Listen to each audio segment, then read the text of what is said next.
Hi everyone and welcome back. So today we're going to look more at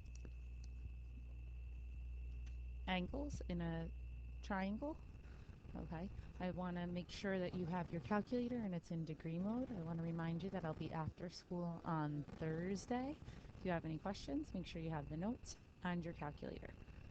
Okay, so far we've talked a lot about triangles. We've done Pythagorean theorem. We've done looking at trig ratios, SOHCAHTOA. And so today we're going to start with this problem here. What I'd like you to do is you can pause the video and take a moment to read it, talking about towers A, B, and C, and see if you can draw a picture to represent what they're talking about. So take a moment to try to draw a picture to figure out what they're talking about. You can pause this.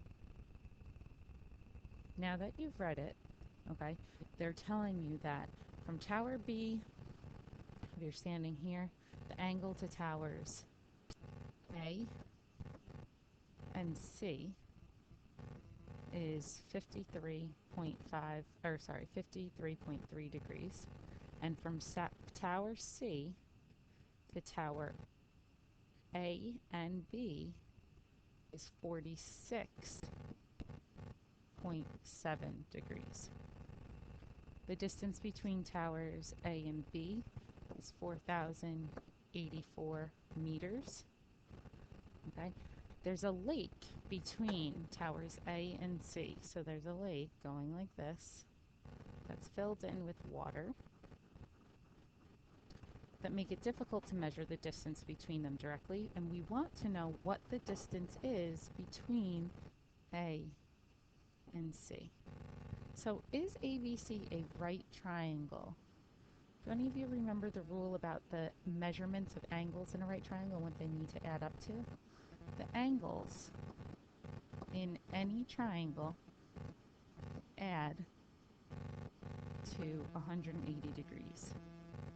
So we can figure out our missing triangle by saying, okay, well, if they have to add to 180 degrees, and I already have one that's 53.3, and I have another one that's 46.7, if I subtract those two off, I figure out that my missing angle, the measure of angle A, is 80 degrees. So is this a right triangle? Our answer is no. Okay, and we just showed our math because we figured out that angle measure of angle A there. So what's the challenge then? How come we can't actually just solve this? Why can't we just use Pythagorean theorem? Well, you should be thinking to yourself, Pythagorean theorem and SOHCAHTOA only work when you have right triangles. So we don't have a right triangle.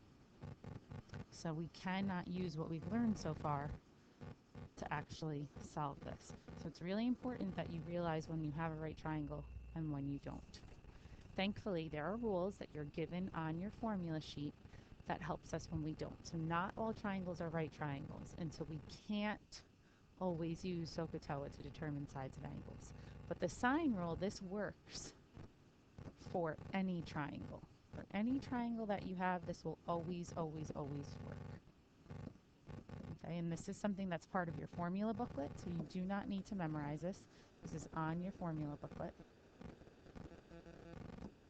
And what this is saying, it's saying that any side, that's that little a, is proportional to any other side, okay, by the sine of their angles. Okay, so remember when we talked about labeling triangles, how we label angles with capital letters? We angle their sides with their lowercase. It's important that you stay consistent with this. Okay, so the law of sines we use to measure the side of a triangle, again, any triangle, when we know two other angles and one other side, or we can use it to find the angle. So just like we use SOHCAHTOA to find either the side or the angle, we can use this, and again, it works in any triangle, even if it was right triangles. So let's get back to the picture that we had in the front. So here we had, this is our lake, and what we wanted to measure was the distance between A and C. So we can call that distance x. And so the rule of sines said that any side over the sine of its angle is equal to any other side over the sine of that angle.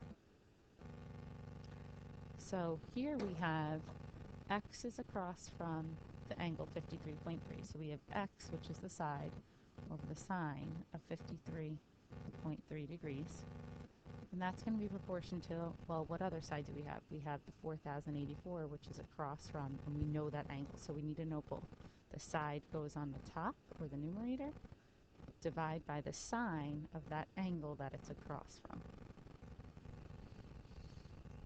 So once you have this, you might recognize this sort of question. We did this a lot in currency conversion. So what we're going to do here is we're going to cross multiply. So I'm going to use my calculator here. So I'm going to type in my calculator the 4084 times the sine of 53.3. So I just get that number, okay? And you can leave that in your calculator, or you can write it out. You can write it as this, however you'd like. Remember, sine of a number is just a number, and then we get x times the sine of 46.7. So again, I want to get x by itself. Sine of 46.7 is just a number, so I'm just going to divide both sides by this number. It's a number. So now when I look at my calculator, I already have this numerator plugged in, so now I just need to, in my calculator, hit divide by the sine of 46.7. And when I do that, that will give me my value of x. So I get x to equal 4,499.277689. Now they did not tell us to round, so I'm just going to leave it as exact. So again, the way we set this up is by looking at each side across from the angle that it's across from. So we looked at this across from this, and this across from this. We set it up proportion, we cross multiplied, and we solved by dividing both sides by the sine of a number. Okay, let's look at a few more. Again, I put the sine rule up in the slide so we have it to always reference. Find r. So I'm looking, r is here.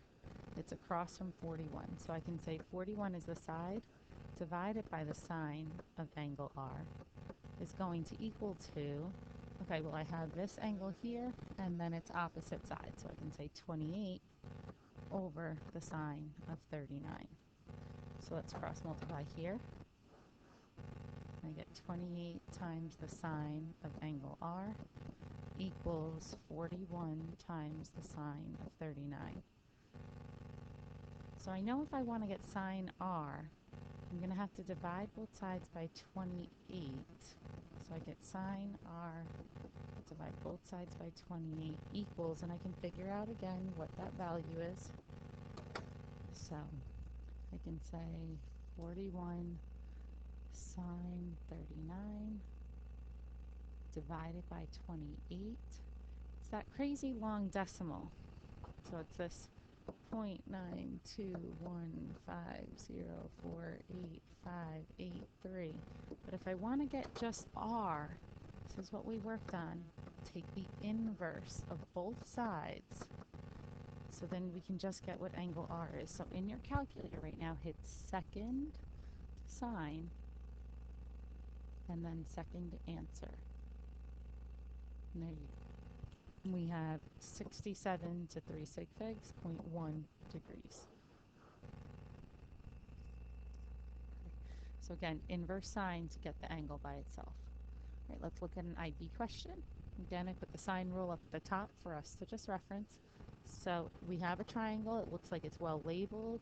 We have AB is 8, so that's labeled for us. AC is 18, or sorry, AC is 14. BC is 18. And then angle BAC, so that's really angle A is what they're showing us there. And you can see it here is 110. So again, notice this is not a right triangle. So we can use law of sines. Law of sines works on any triangle. Okay, we are asked to calculate the size of angle ACB. So that means this angle here. So do I know the side across from it? Yes. So it's going to be 8 over the sine of whatever angle C is. We're trying to figure that out. That's going to equal, now I can't use the 14 because I don't know the angle going across from it. So what I am going to use is the 18 because I know across from the 18 is 110-degree angle. So cross multiply again. We get 18 times the sine of angle C equals 8 times the sine of 110. And I'm waiting to put this in my calculator just so I don't need to write down all the yucky decimals. Divide both sides by 18. And then I can see, okay, I get sine C to be what number? So in my calculator, I'm going to type in 8 sine of 110 divided by 18. Okay, so sine of C equals 0.417641168. And to figure out what angle C is, I take inverse sine of both sides. And I say, okay, second sine of that number, second negative symbol to pull that answer up, and I get 24.7 degrees. Again, that's to 3 sig figs. Okay, so we cross multiplied after setting up the proportion. We waited to go to our calculator, and then we use inverse sine. So let's do another one together. Again, the sine rule is up at the top of your screen. In the diagram below, find the measure of angle A to the nearest degree. So we have B labeled as 80 degrees, and then we have C labeled as 34. Remember that rule that the angles add up to 180. So I'm going to say, okay, they add up to 180, but I'm going to subtract off what I have. Whatever's left will give us the angle measure. So 180 minus 80 minus 34 gives us 66. So now we know angle A is 66 degrees. We're being asked find side B. So it's not a right triangle, side B. Okay, that's across from sine 80 degrees. Okay, so the other side we have is the 16, and that's across from the angle at 66 degrees. Okay, so if you solve this similar to before, cross multiply, we get 16 sine of 80 equals, now this is B times the sine of 66. We want to solve for B, so what I'm going to do to both sides is I'm going to divide both sides by the sine of 66 because that is just a number.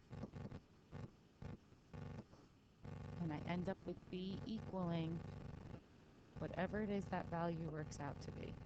So that value is, say, 16 times the sine of 80 degrees, then divided by the sine of 66. So be careful when typing all this in. And you should get to 3 significant figures, 17.2. This is not degrees, this is a length. So for your classwork today, I know this was a bit to take in, but you're going to set up proportions, you're going to show your work when solving, and then you can leave your answers exact or 3 sig figs. What I've done is put up the answers in the slides, so I'm going to go over them now, so you can hit pause and then you can look at them later or even at home to review.